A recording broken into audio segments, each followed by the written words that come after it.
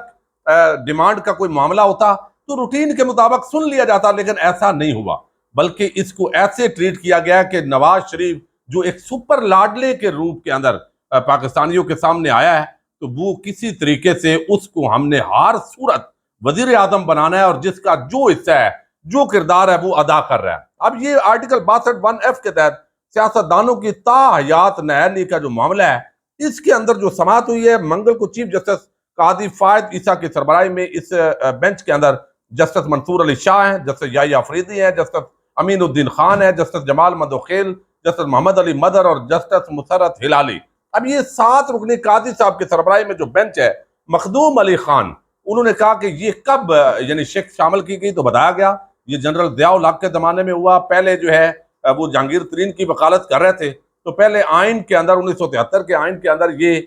Section نہیں ہے۔ اب آرٹیکل 62(1) بتاتا ہے کہ آپ کا اچھا کریکٹر ہونا چاہیے، بندے کو صادق اور امین ہونا چاہیے، اور وہ جھوٹا بندہ نہیں ہونا چاہیے، تو پھر وہ رکن اسمبلی بن سکتا ہے۔ تو اب یہ کہتے ہیں کہ چونکہ صادق اور امین تو صرف حضور نبی اکرم صلی اللہ علیہ وسلم کی ذات ہے، تو اب کوئی ہو ہی نہیں سکتا۔ اور آج قاضی صاحب نے کہا کہ اگر قائد اعظم محمد علی جناح بھی آ جائیں تو ان شکوں کے تحت شاید وہ بھی الیکشن نہ لڑ سکے۔ یہ بات کسی حد تک درست بھی ہے، لیکن بات یہ ہے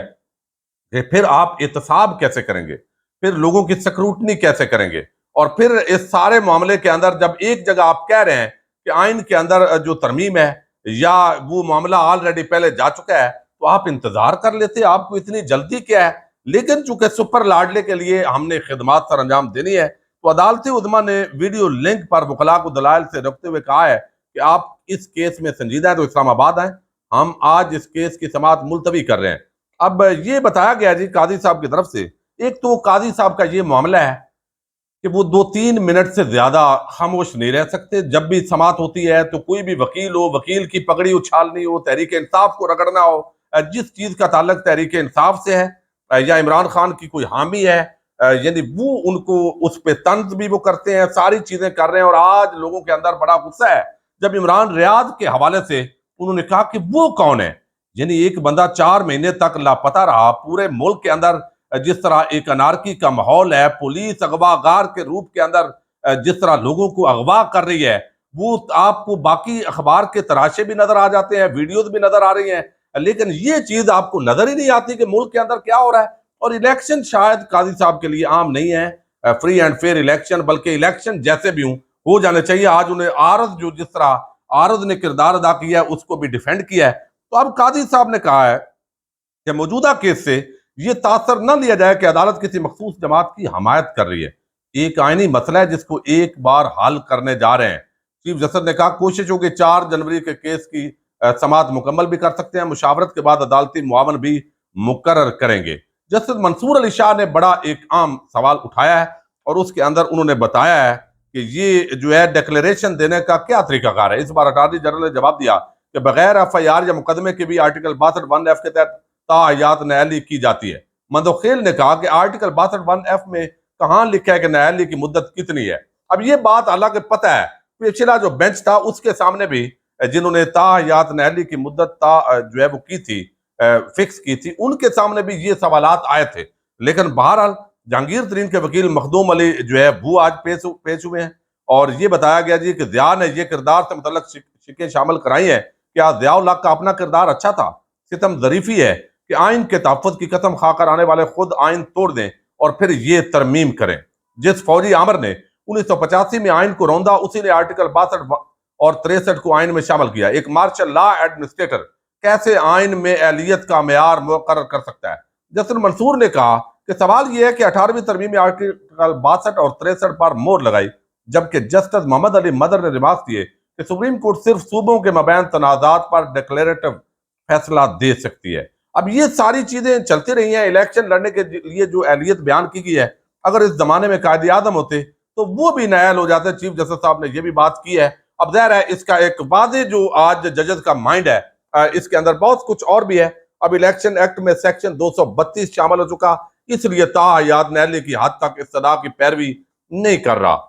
یہ انہوں نے بیان کیا۔ پھر آگے اسی طریقے سے معاملات ہوتے رہے۔ اب یہ 11 جنوری سے پہلے قاضی صاحب نے بتایا ہے کہ وہ اس پر فیصلہ کریں گے، تو بظاہر جہانگیر ترین اور نواز شریف، ان کا جو آخری رکاوٹ تھی وہ دور کی جا رہی ہے، اور دوسری طرف عمران خان تحریک انصاف پوری کو کچل کر ایک ایسے الیکشن کی طرف ملک بڑھ رہا ہے جو الیکشن تو نہیں، ایک سلیکشن کی بھی آخری حد ہے۔ لیکن اس کے بعد پاکستان کے اندر استحکام ہوگا یا عدم استحکام، آپ کمنٹ باکس کے اندر اپنی رائے کا اظہار کیجئے۔ اجازت دیجیے گا، اللہ حافظ۔